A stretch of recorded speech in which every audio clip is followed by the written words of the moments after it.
Hello friend, स्वागत है आप सभी का।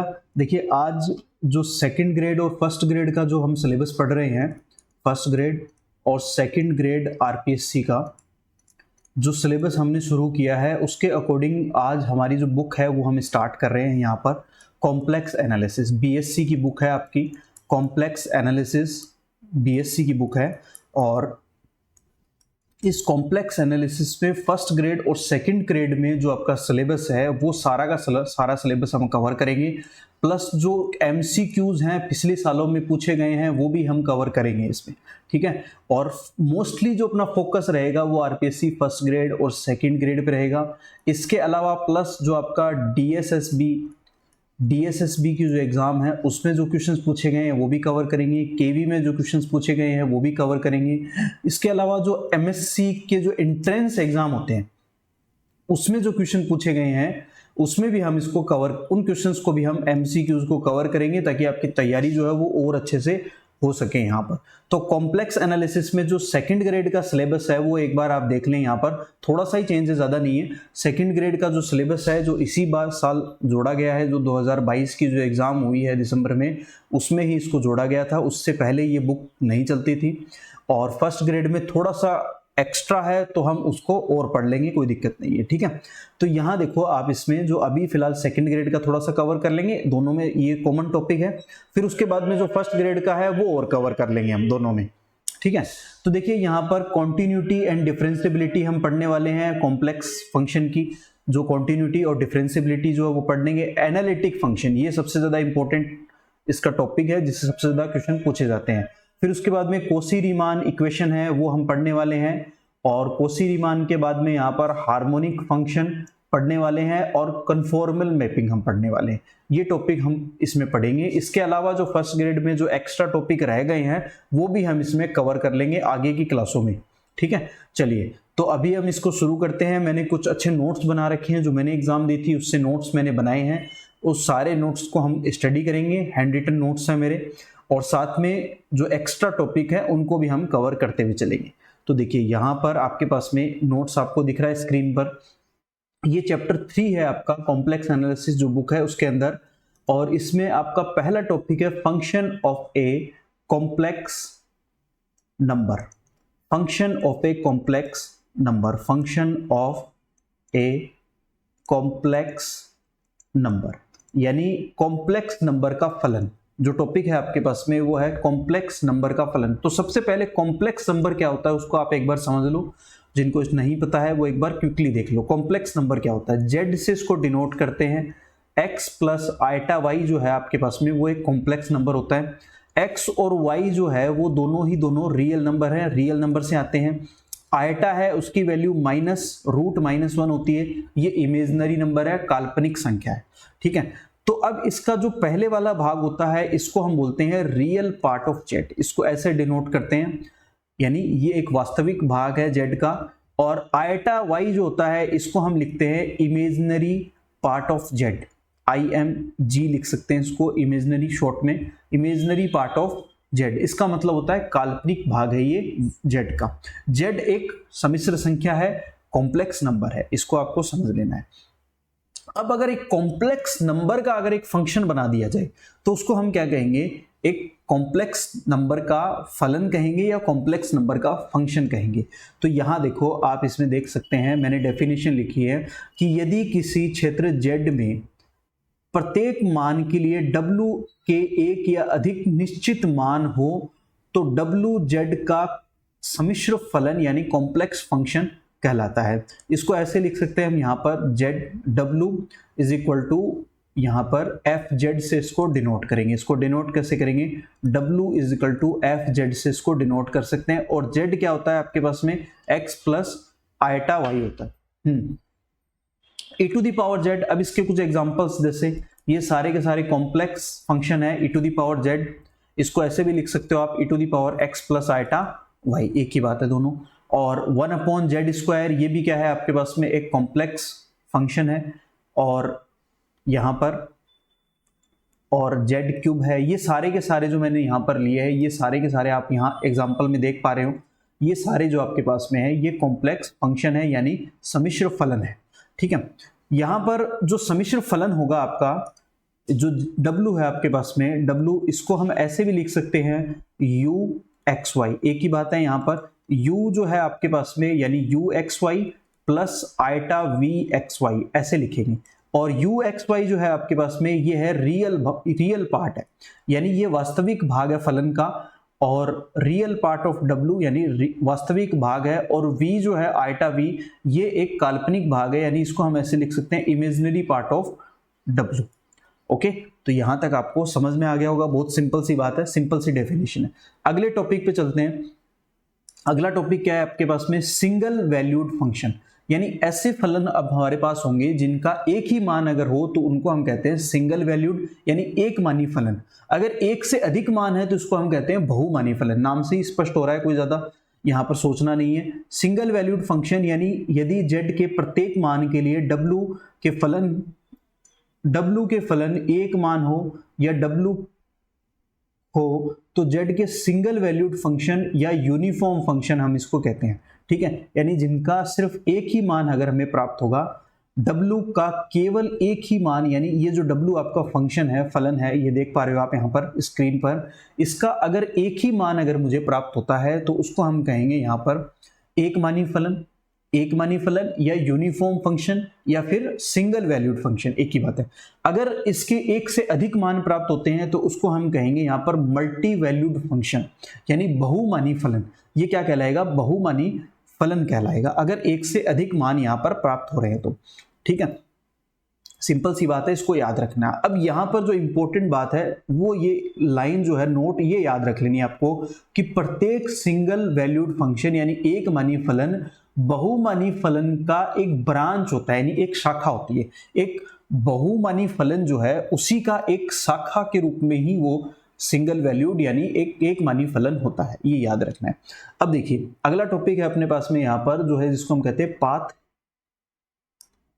यहां हम इसको देखेंगे, पाथ क्या होता है इसको समझिए। देखिए, एक path of a complex number, देखो path of a complex number क्या होता है, इसको भी थोड़ा सा यहां समझने का प्रयास हम करेंगे कि पाथ ऑफ ए फंक्शन क्या होता है। देखिए, अगर यहां आप देख पा रहे हैं नोट्स में, उम्मीद है मुझे आप देख पा रहे होंगे, देखो कि अगर कोई भी फलन, जैसे इसमें आप देखेंगे कि कोई भी फलन z है और उसके जितने भी बिंदु है उसको मिला दे अगर, और जो वक्र प्राप्त होगा, मिलाने से जो वक्र प्राप्त होगा वो वक्र जो है वो उसका पाथ कहलाएगा।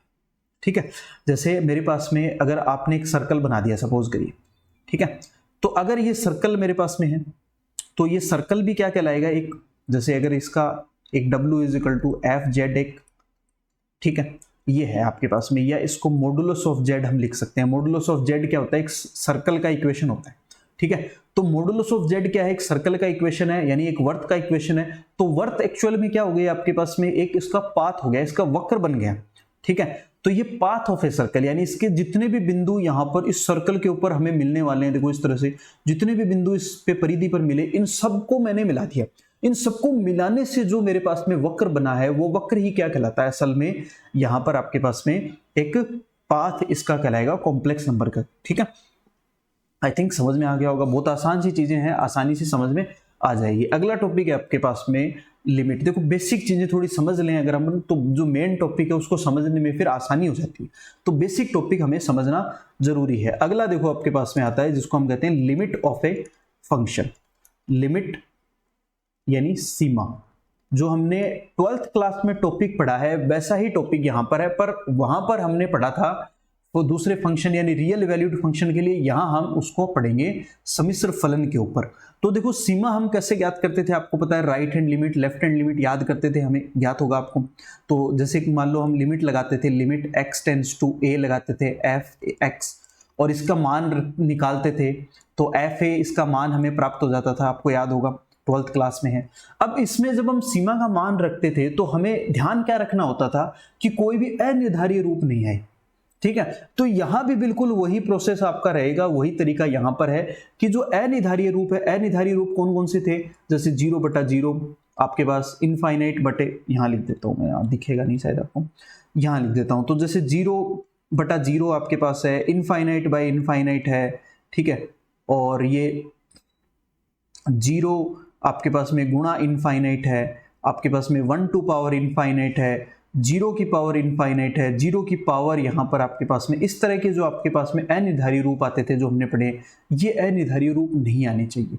जब भी हम सॉल्व कर रहे हैं यहाँ पर भी, तो आपके पास में अनिर्धारी रूप नहीं आने चाहिए। अगर अनिर्धारी रूप नहीं आ रहे हैं तो कोई दिक्कत नहीं है, आराम से सीमा का मान प्राप्त हो जाता था, लिमिट का मान हमें मिल जाता था। यहाँ पर हमें एक बात याद रखनी है कि जैसे अब यहाँ पर अपने पास में वास्तविक फलन नहीं होकर के क्या होगा, एक z होगा, यानी z माइनस जेड नोट अगर आपके पास में इस तरह से है कोई फलन, उसका मान जो है आपके पास में 0 से बड़ा होगा और डेल से छोटा होगा। डेल यहाँ पर क्या है, डेल एक बहुत छोटी क्वांटिटी है, एक पॉजिटिव क्वांटिटी है, बहुत छोटी है बट पॉजिटिव क्वांटिटी है, ठीक है। तो ये हमें याद रखना है। यहाँ पर जैसे एक एग्जाम्पल लेता हूं मैं, एग्जाम्पल से आपको समझ में आएगा कि जैसे मेरे पास में एफ जेड है और लिमिट यहाँ पर लगी हुई है z tends to z naught है आपके पास में, और is equal to z square है, तो इसके लिमिट का मान निकालेंगे तो इसमें कोई अनिर्धारी रूप प्राप्त नहीं हो रहा है, तो इसको सीधा ही हम जेड नोट स्क्वायर लिख लेंगे, ये आंसर आ जाएगा। सिंपल सी बात है, सिंपली हम इसको समझ सकते हैं, कोई ज़्यादा इसमें रॉकेट साइंस नहीं है, आराम से समझ सकते हैं हम इसको। थोड़ा सा देखिए, आई थिंक आपको समझ में आ रहा होगा, नहीं आ रहा है तो आप मुझे कमेंट में जरूर बता दें भाई, है ना। देखो मुझे नहीं पता चलेगा कि आपको समझ में आ रहा है नहीं आ रहा, तो आप मुझे कमेंट में जरूर बताएंगे तो मुझे पता चलेगा, और आपकी कोई डाउट हो, क्यूरी हो तो वो भी मुझे बता दें, तो मैं उसको अगले वीडियो में शामिल कर लूँगा। देखो अगला एक क्वेश्चन लेते हैं यहाँ पर जो मेरे पास में है कि limit z tends to iota है आपके पास में, और ये है 3z to power 4 minus 2z cube plus 8z square minus 2z plus 5 है, और अपॉन में है आपके पास में यहाँ पर z माइनस आयोटा। अब देखो इस क्वेश्चन को हम करते हैं, अगले पेज पर करते हैं। चलो इसको थोड़ा सा मैं इसको ले लेता हूँ क्योंकि ये यहाँ पर सॉल्व होगा नहीं, चलो कर लेते हैं एक बार, तो चलो देखते हैं फिर। देखो अब जैसे इसमें आप आयोटा रखते हो तो आयोटा की पावर 4 का मतलब क्या होगा, 1 आ जाएगा, आयोटा की पावर 4 यानी 3 लिख लेता हूं मैं, माइनस आयोटा क्यूब का मतलब क्या होगा आपके पास में, यहाँ पर माइनस आयोटा आ जाएगा, तो माइनस आयोटा मतलब प्लस 2 आयोटा आ जाएगा, और माइनस आयोटा का स्क्वायर यानी जेड टेंस टू आयोटा है तो आयोटा स्क्वायर आप लिखोगे, आयोटा स्क्वायर का मतलब माइनस का 1 हो जाएगा, तो माइनस 8 आ जाएगा, माइनस का 2 आयोटा आ जाएगा आपके पास में, प्लस का 5 है, और अपॉन आ जाएगा आयोटा माइनस आयोटा। तो देखो ये क्या हो गया 5 और ये 8 और ये 0/0 फॉर्म आ गई मेरे पास में, तो ये क्या आ गया, अनिर्धारी रूप आ गया। तो ये अनिर्धारी रूप आ गया, तो इसलिए हम इसको अब ऐसे डायरेक्ट सोल्व नहीं कर सकते। तो आप याद करो जब हम 12th क्लास में लिमिट पढ़ते थे, 12th क्लास का जो टॉपिक हमारा है लिमिट पढ़ने का, तो लिमिट जब हम सोल्व करते थे तो उस टाइम जब अपने पास में अनिर्धारी रूप आ जाता था तो हम फिर फंक्शन को कैसे सोल्व करते थे, ठीक है। तो हम उसका क्या तो सरलीकरण करते थे, याद होगा आपको, या तो हम उस फंक्शन को क्या करते थे, सरल करते थे, या फिर हम उस फंक्शन को क्या करते थे, यहाँ पर आपके पास देखो कि जैसे ही हमारे पास में इस तरह का क्वेश्चन आता था, मैं क्वेश्चन लिख लेता हूं एक बार दूसरे पेज पर। देखो जब भी अपने पास में अनिर्धारी रूप आ जाता था, आप एक बार याद करो, मुझे बताओ कि ये है अपने पास में question, limit z tends to iota है 3z to the power 4 minus 2z cube plus 8z square minus 2z और प्लस 5, और अपोन में है आपके पास में z माइनस आयोटा। तो देखो जैसे ही हमने इसमें लिमिट का मान रखा, सीधा सीधा लिमिट का मान रखने पर क्या मिला हमें, 0/0 रूप मिल गया, यानी अनिर्धारी रूप मिल गया। तो जब ये अनिर्धारी रूप आ जाता था तो हम क्या करते थे, आप सोचो, या तो हम उसको सरल करते थे, या उसका परिमेयकरण करते थे, ठीक है, या फिर हम उसको क्या करते थे, यहाँ पर उसका प्रसार कर देते थे, ठीक है, ये अपने पास में मेथड होते थे, या फिर हम उसको क्या कर देते थे, लास्ट में कुछ नहीं होता था तो हम क्या करते थे, डीएल रूल लगाते थे, एल हॉस्पिटल रूल लगाते थे, एल हॉस्पिटल रूल लगाते थे। और एल हॉस्पिटल रूल क्या कहता है कि अंश का अवकलन कर दो और हर का भी अवकलन कर दो, यानी न्यूमेरेटर का डेरिवेटिव और डिनोमिनेटर का दोनों का डेरिवेटिव कर दो आप, ठीक है, अंश की जगह डेरिवेटिव कर दो, हर की जगह डेरिवेटिव कर दो, यही करते थे। तो वही काम यहां पर हम करेंगे, अनिर्धारी रूप से बचने के लिए z टेंस टू आयोटा है, इसका आप डेरिवेटिव करोगे तो क्या मिलेगा, यहाँ पर 12z क्यूब बन जाएगा, माइनस का ये हो जाएगा 6z² हो जाएगा, प्लस का ये 16z हो जाएगा, माइनस का 2 हो जाएगा कांस्टेंट, और अपॉन 1 आ जाएगा, आयटा 0 हो जाएगा। अब की बार हम रख के देखते हैं क्या अभी भी अनिर्धारित रूप आ रहा है। आयटा रखो, आयटा क्यूब का मतलब होता है माइनस आयटा, तो 12 का आयटा आ गया माइनस का, ठीक है। आयटा स्क्वायर का मतलब होता है माइनस का 1, तो ये प्लस का 6 हो जाएगा, और ये आ जाएगा आपके पास में प्लस का 16 आयटा आ जाएगा, माइनस का 2 आ जाएगा, और अपॉन में 1 है ही। इसको सॉल्व करो तो ये आ जाएगा आपके पास में 16 में से 12 जाएगा, यानी 12 माइनस करोगे तो आपके पास में आएगा 4 आयटा, और ये प्लस का आ जाएगा 4। तो यहां आप देखो कि कोई अनिर्धारित रूप नहीं है, तो इसका मान क्या आ गया, लिमिट का ये आ गया।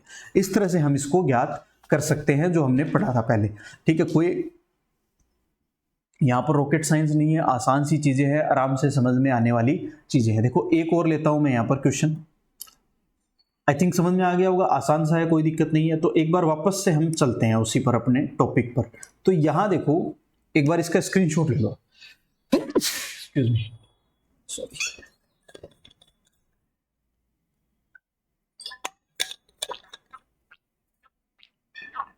देखो स्टूडेंट, यहां पर जो क्वेश्चन हमने लिया है उसका पर्पज ये था समझना कि लिमिट का हम कॉम्प्लेक्स नंबर में कैसे प्रयोग करते हैं। तो प्रयोग वैसे ही होगा जैसे हम पहले करते आए थे, कोई यहां पर नया चेंज नहीं। बस ये ध्यान रखना है कि यहां पर आपके पास में अब x नहीं आएगा, जैसे एक्स वाई आते थे पहले, एक्स वाई की जगह z आएगा। z क्या है, एक समिश्र संख्या है जो x प्लस आयटा y से डिनोट होती है, ठीक है। और अब यहां पर कुछ बेसिक बातें हैं जो हम पढ़ लेते हैं, समझ लेते हैं उनको। देखो जो छोटी क्लास में हमने बेसिक बातें पढ़ी थी, याद होगा, वही यहां पर हम यूज करने वाले हैं, कुछ बेसिक कंसेप्ट, उनको और समझ के चलते हैं साथ में हम। देखिए कुछ बेसिक कंसेप्ट समझ के यहां पर हम चलने वाले हैं। देखिए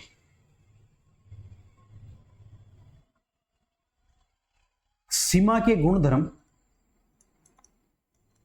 सीमा के गुणधर्म यानी प्रॉपर्टीज,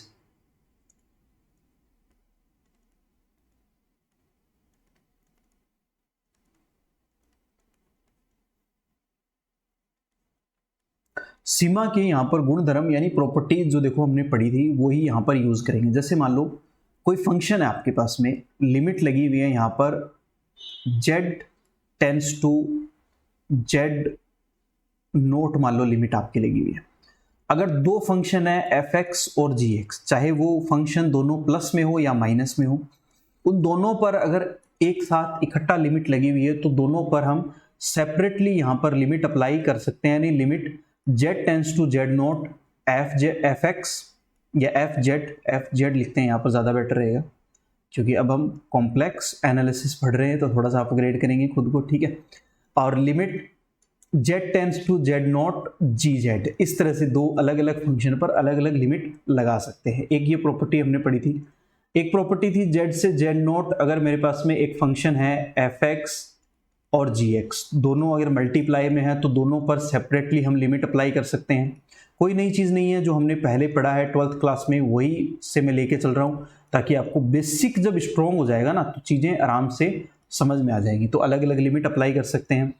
ऐसे ही अगर मेरे पास में दो फंक्शन है आपके पास में और दोनों ही एक भिन्नात्मक रूप में है, यानी फ्रैक्शन फॉर्म में है, एफ जेड अपॉन जी जेड है, तो इस पर भी हम लिमिट अप्लाई कर सकते हैं, सेपरेटली लिमिट लगा सकते हैं। यानी एफ जेड और अपॉन यहाँ पर लिमिट जेड से जेड नॉट और जी जेड, अलग अलग लिमिट हम अप्लाई कर सकते हैं। तो ये बेसिक प्रॉपर्टी है जो आपको याद रखनी है। मैंने नोट्स में भी इसको कवर कर रखा है, आप यहाँ देखोगे, देखो नोट्स में भी मैंने इसको कवर कर रखा है, आप यहाँ पर इसको देख सकते हो आराम से।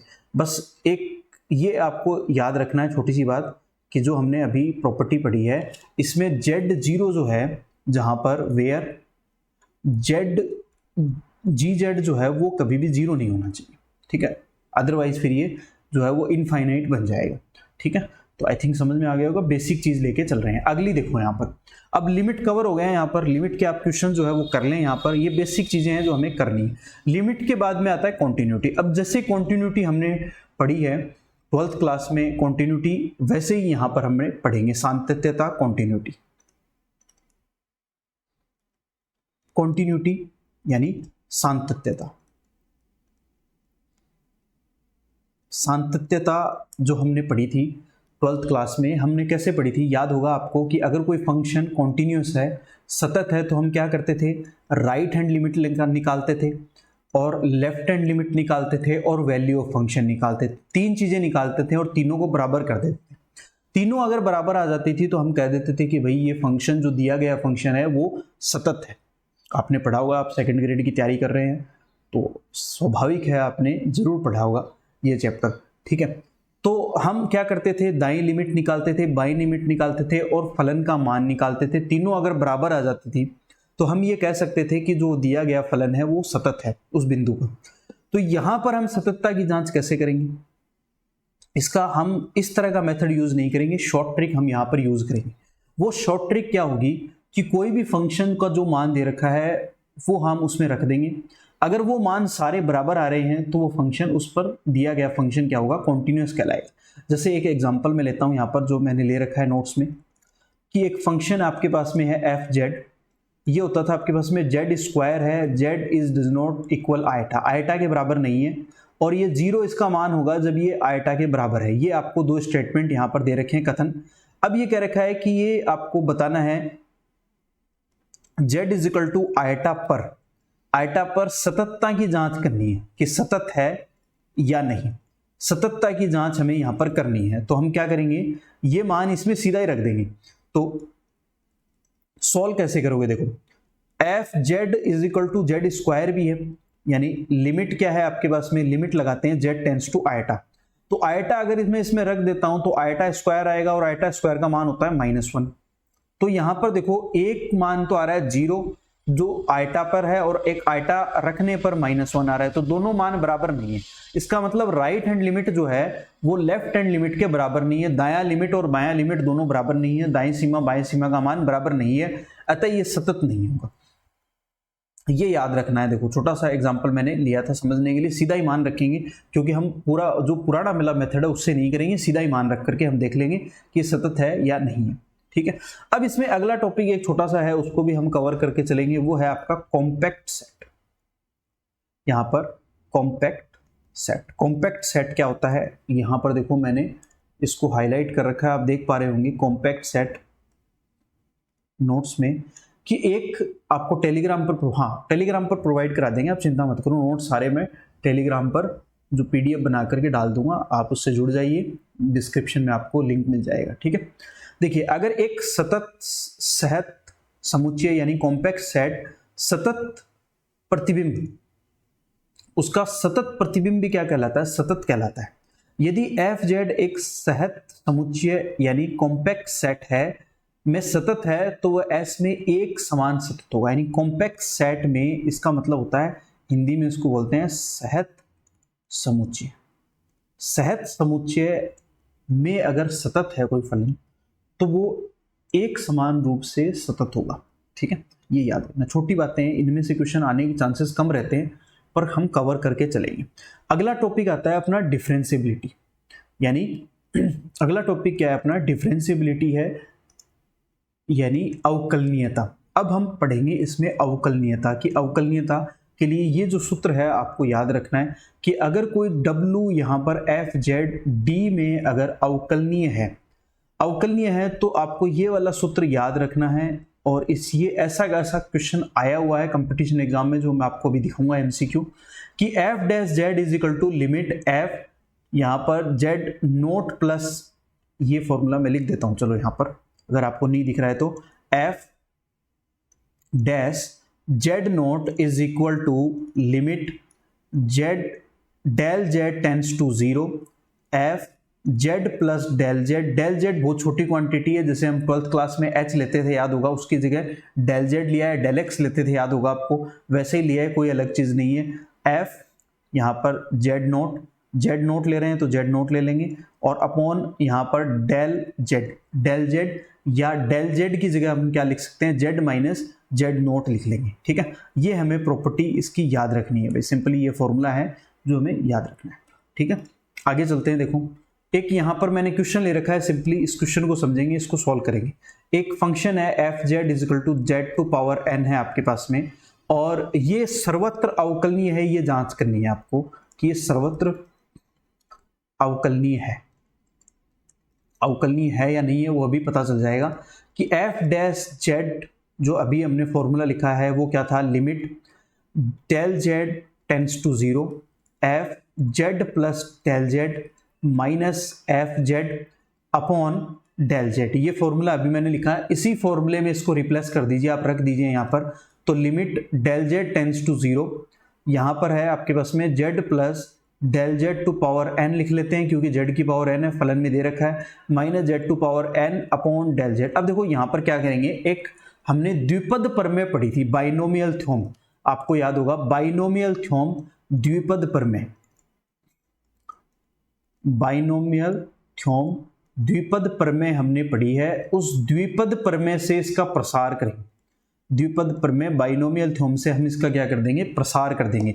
और a plus b to the power n का प्रसार हम कैसे करते थे, याद होगा, nc आपके पास में यहाँ पर है ncn, इसको मैं ऐसे लिख लेता हूँ, nc0 a to the power n plus nc1 a to the power n minus 1 b plus nc2 a to the power n minus 2 b square. इस तरह से ये जो प्रसार है वो चलता रहता था, आपको याद होगा, पढ़ा था हमने। और लास्ट में आता था ncn b to the power n, ठीक है। तो इसी के अनुसार हम क्या करेंगे, a plus del z to power n का हम क्या करेंगे, यहाँ पर प्रसार कर देंगे। बहुत सिंपल सा साधारण सा काम है जो हम करने वाले हैं। यहाँ पर देखो, आप आपके पास में z प्लस डेल जेड है और ये चले आ रहा है, और माइनस यहाँ पर है आपके पास में z to power n upon del z. तो इसका यहाँ पर प्रसार हम करेंगे तो ये z टू पावर n आ जाएगा मेरे पास में, प्लस फिर अगला आएगा मेरे पास में, अगली टर्म आएगी n इंटू nc1 आएगा। nc1 क्या होगा आपके पास में, n ही होगा ओनली, और z की पावर में से एक कम हो जाएगी और डेल जेड आ जाएगा। फिर अगला आएगा n इंटू n माइनस 1 आ जाएगा। ncr से हम प्रसार करते हैं, याद होगा आपको, ncr का फॉर्मूला होता है factorial n upon factorial r factorial n minus r, वही मैंने यहाँ पर काम में लिया है। इस तरह से चलता रहेगा, minus z to the power n है और अपॉन में आ जाएगा मेरे पास में z डेल जेड। तो ये z to the power n, z to the power n cancel out हो जाएगा। यहाँ आपके पास में ये जो पावर है इससे कैंसिल आउट हो जाएगी, जो पहले वाले पद से। तो आपके पास में यहाँ पर बचेगा n z to the power n minus 1, ये आपके पास में इसका मान प्राप्त हो जाएगा, ठीक है। अवकलनीयता है तो इसका मान हमने इजीली प्राप्त कर लिया अवकलन करके या अवकलनीयता वाले सूत्र से, ठीक है। तो आपको समझ में आ गया होगा, बहुत आसान सी मैंने चीज ली है। तो एक बार और थोड़ा सा समझ लेते हैं, आगे चलते हैं। देखो, एनालिटिक फंक्शन अगले वीडियो में पढ़ेंगे, तो एक बार इतना ही कवर करेंगे यहाँ तक आज। देखो, इसी तरह से यहाँ पर आप देखोगे कि यहाँ कंडीशन मैंने लिखी हुई है कि वास्तविक यहाँ पर z से z नोट और z से zx अगर वास्तविक फलन है तो उसमें सीधी सी बात है काल्पनिक भाग विद्यमान नहीं होगा। अगर काल्पनिक भाग विद्यमान नहीं होगा तो डेल z है वो डेल y जो है वो उसमें विद्यमान नहीं होगा। ये आपको कंडीशन छोटी सी है जो आपको याद रखनी है, यानी limit del z tends to 0 del z बार अपॉन डेल z जो है वो होगा लिमिट यहाँ पर डेल x टेंड्स टू 0 और ये हो जाएगा del x upon del x का मान 1 आ जाएगा। ये हमें छोटी सी बात है, ये तब होगा जब आपके पास में सिर्फ वास्तविक भाग विद्यमान है। ये छोटी सी शर्त है जिसको याद रखनी है। देखो, होता क्या है, z क्या होता है, हम बार बार पढ़ रहे हैं, x प्लस आइटा y होता है, ठीक है।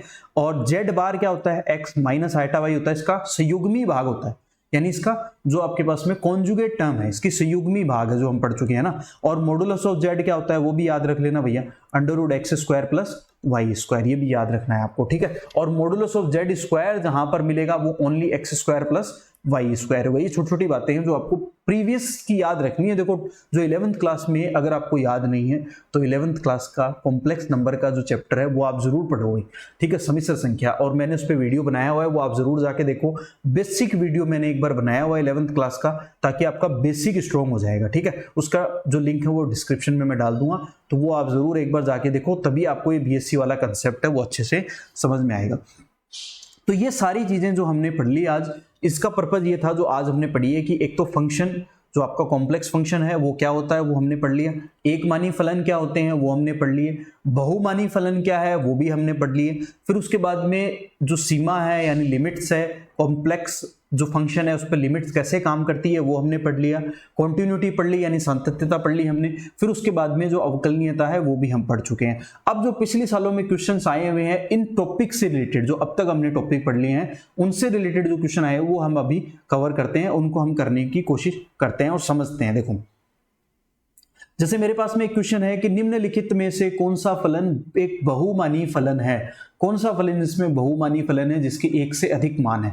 तो पहला एक्स स्क्वायर ये बहुमानी फलन नहीं है, एक्स क्यूब जो है ये भी बहुमानी फलन नहीं है। हाँ ये देखो ये आपके पास में f z is equal to z to power 1/2 है, इसका मतलब रूट जेड है। अब रूट जेड जब एक तो जेड जो है वो पहले से ही क्या होता है आपके पास में एक्स प्लस, यानी यहां लिख देता हूं मैं, जेड जो होता है वो x प्लस आयटा वाई होता है, इसका रूट जब आप लोगे तो इसके बहुत सारे मान यहां पर प्राप्त होने वाले हैं। तो ये वाला मान आपका आंसर आएगा। क्योंकि देखते चलते हैं आगे वाला। देखो यहां पर अगला दे रखा है कि if a function F z is a differentiable eight point Z, यानी फलन एफ जेड जो है वो आपका अवकलनीय है। तो इसमें देखो कौन सा सूत्र सही है, F z limit z tends to z zero f z minus z upon z naught, ये नहीं सही।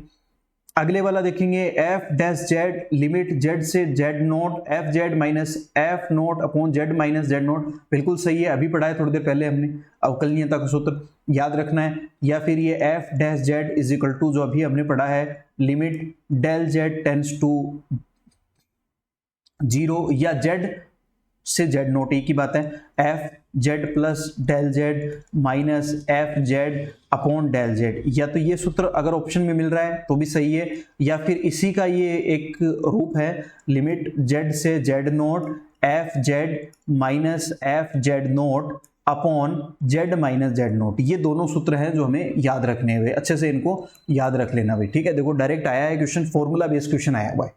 आगे देखते हैं, जेड स्क्वायर के लिए सत्य कथन है। सत्य कथन कौन सा है वो देखते हैं यहां पर कि यह एक सर्वत्र सतत है, बिल्कुल सही है, सर्वत्र सतत है। F z is equal to modulus of z square, modulus of z square का मतलब अभी लिखा था मैंने x square plus y square आ जाएगा, ठीक है। तो x square plus y square वास्तविक फलन है, और वास्तविक फलन है तो ये सतत है, ठीक है। और साथ में ये क्या है कि पॉलिनोमियल है, पॉलिनोमियल सारे क्या होते हैं, कॉन्टिन्यूअस होते हैं, ये हमने 11th क्लास में भी पढ़ा था। ये एक पॉलिनोमियल बन गया आपका, तो पॉलिनोमियल सारे के सारे क्या होते हैं, कॉन्टिन्यूअस होते हैं, तो ये बात सत्य है। अगला देखो मूल बिंदु पर अवकलनीय है, बिल्कुल सत्य बात है, अगर मूल बिंदु पर आप लोगे तो 0 0 मान आएगा। और यहां पर राइट हैंड डिफरेंशिएबिलिटी और लेफ्ट हैंड डिफरेंशिएबिलिटी, यानी राइट हैंड डिफरेंशिएबिलिटी और लेफ्ट हैंड डिफरेंशिएबिलिटी, यानी दायां अवकलज बराबर होगा बाएं अवकलज की, बायां अवकलज, तो दोनों ही बराबर होंगे, इसलिए ये क्या होगा, मूल बिंदु पर अवकलनीय भी है, तो दोनों ही सत्य हैं। तो इसका मतलब आंसर कौन सा आएगा, आंसर सी आ जाएगा, इसका आंसर सी आएगा, जिसमें बोथ आर करेक्ट, दोनों ही सत्य है, ठीक है। अगला ऑप्शन देखिए, ये हम कर चुके हैं, अभी थोड़ी देर पहले किया है। देखो ऑप्शन जो अभी हमने किया है थोड़ी देर पहले ही किया है, इसको क्वेश्चन को ध्यान से देखो, अभी किया है थोड़ी देर पहले ही कि f z is equal to दे रखा है आपको जेड स्क्वायर है when z is does not equal iota, और 1 इसका मान होगा जब आयटा के बराबर है। तो आयटा इसमें रखोगे आप मान, यानी limit z tends to iota रखोगे आप, यहाँ पर जेड स्क्वायर है तो यहाँ आयटा का स्क्वायर आएगा और आयटा का स्क्वायर -1 आता है। तो राइट हैंड डिफरेंशिएबिलिटी और यहाँ पर लेफ्ट हैंड डिफरेंशिएबिलिटी दोनों इक्वल नहीं आएगी, right hand differentiability does not equal left hand differentiability, यानी दाईं सीमा और बाईं सीमा का मान बराबर नहीं है, इसलिए आंसर आएगा डी। यहाँ पर इसमें से कोई नहीं, सतत है नहीं है, एक पर सतत है ये भी नहीं है, उपरोक्त दोनों ही गलत है, ठीक है। तो आंसर आ जाएगा डी। आसान क्वेश्चन है, आराम से समझ में आ गया होगा आपको। देखिए आगे चलते हैं, अगला क्वेश्चन है आपके पास में। अगला क्वेश्चन क्या दे रखा है, यहां पर ध्यान से देखेंगे समझेंगे। क्या दे रखा है कि यदि एफ जेड और जी जेड समिश्र संख्याएं हैं तो असत्य कथन है। देखो अभी मैंने प्रॉपर्टी में करवाया है कि अगर दो फलन हैं, दोनों का अगर अवकलन करते हैं तो अलग अलग अवकलन कर सकते हैं, बिल्कुल सत्य है। अगर एक कांस्टेंट है लैम्डा, तो हमेशा जब हम अवकलन करते हैं तो कांस्टेंट को क्या करते हैं, बाहर लिख लेते हैं, तो ये भी सत्य है। जब दो फलन अगर मल्टीप्लाई में है तो उसका अवकलन क्या ऐसे होता है, बिल्कुल नहीं होता, ये गलत है।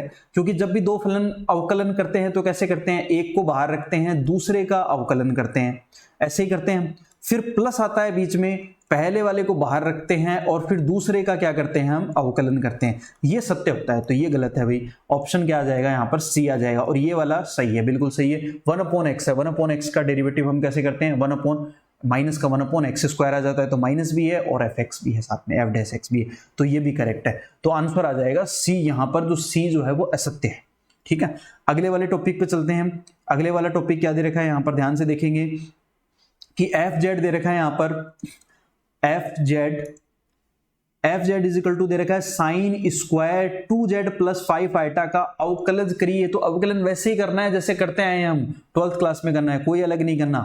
f' क्या आ जाएगा अवकलन, 2 साइन बाहर आ जाए, 2 साइन x हो जाएगा, यानी 2z प्लस 5 आइटा हो जाएगा। और साइन x का फिर चेन रूल से करते हैं हम, ठीक है। तो साइन x का क्या हो जाएगा, कोस x हो जाएगा, कोस 2z प्लस 5 आइटा, ये आ जाएगा। अब ये क्या बन गया, 2 साइन ए कोस ए बन गया, 2 साइन ए, ये क्या बन गया, 2 साइन ए कोस ए बन गया। और 2 साइन ए कोस ए का फॉर्मूला क्या होता है, साइन 2a होता है। तो वो लिख दो यहाँ पर, क्या आ जाएगा, साइन 2 आ जाएगा और अंदर आ जाएगा 2z प्लस 5 आइटा। इस 2 को अंदर मल्टीप्लाई कर दो तो साइन ये आ जाएगा 4z प्लस 10 आइटा आ जाएगा, प्लस 10 आइटा। तो ये ढूंढो इसमें कहां पर है आंसर, यहाँ पर। और 2z का भी करना पड़ेगा, सॉरी, तो 2z का 2 और बाहर आएगा, 2z का भी करना पड़ेगा क्योंकि z के रिस्पेक्ट में कर रहे हैं, तो अंदर भी करना पड़ेगा चेन रूल से। 2z का 2 बाहर आ जाएगा और 5 आइटा कांस्टेंट है उसका 0 हो जाएगा। तो ढूंढो यहाँ पर कौन सा ऑप्शन है, ऑप्शन बी है यहाँ पर, ऑप्शन बी जो है वो करेक्ट है। ओके, तो ये आपका कंप्लीट हो गया। अच्छे, आई थिंक समझ में आ गया होगा। तो आज हमने देखो जो टॉपिक पढ़े हैं और उनसे रिलेटेड हमने क्वेश्चन यहाँ पर किए हैं। तो ये आपका कॉम्प्लेक्स एनालिसिस यानी जो आपका सम्मिश्र विश्लेषण जो बुक है आपकी बीएससी की, उसके हमने कुछ पोर्शंस यहाँ पर करने की कोशिश की है। आई थिंक आपको समझ में आया होगा। अब अगला जो टॉपिक होगा अगले वीडियो में, हम नेक्स्ट क्लास में हम एनालिटिक फंक्शन यानी विश्लेषिक फलन को हम डिस्कस करेंगे। उससे ही सबसे ज्यादा क्वेश्चन पूछे जाते हैं और एक कन्फॉर्मल मैपिंग है उसको भी डिस्कस हम करने वाले हैं। ठीक है, तो आज के लिए इतना ही। आप सब इसको लाइक करिए, शेयर करिए, सब्सक्राइब करिए। Thank you, love you all, thanks to all.